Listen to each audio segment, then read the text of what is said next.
Je m'appelle Mathieu d'Arras, prêtre catholique depuis 15 ans. Et pourtant, ce que je m'apprête à raconter n'a plus rien à voir avec Dieu, ni avec la foi, ni avec ce que vous croyez qu'est le Vatican. Tout a commencé par une lettre. Un matin de janvier, alors que la neige recouvrait encore les toits de la petite église de Castelnau de Guerre, une enveloppe au papier ancien m'attendait sur l'autel. Pas de timbre, pas d'adresse, juste un cachet de cire rouge frappé de la clé inversée de Saint-Pierre, le symbole du Saint-Office. Le mot était bref, Père Mathieu d'Arras. Votre expertise est requise immédiatement à Rome. Une traduction urgente attend votre discernement. Ordre du Saint-Siège.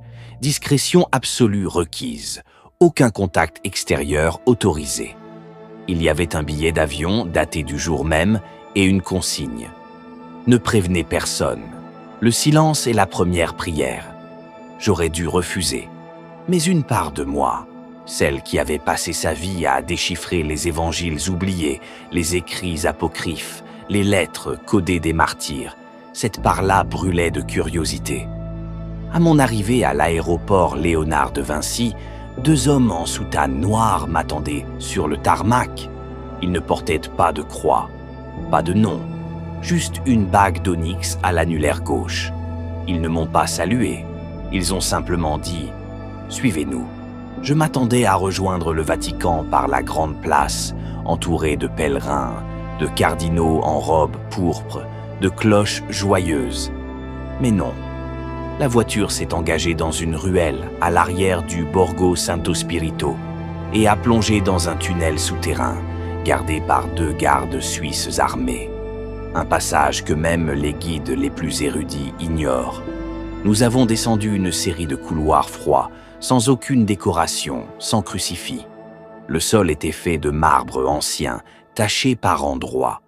J'ai reconnu des inscriptions en latin archaïque sur les murs, mais elles avaient été volontairement effacées, grattées, comme si leur simple présence représentait un danger. Enfin, nous avons atteint une salle circulaire, éclairée uniquement par des torches murales. Au centre, une table de pierre noire, sur laquelle reposait un manuscrit relié en cuir. Ce n'était pas un livre, c'était un avertissement. Un vieil homme m'attendait. Sa peau était pâle comme le parchemin, ses yeux injectés de sang. Il portait un simple col romain, mais aucune trace d'un titre ecclésiastique. « Je suis frère Ignatius, dit-il.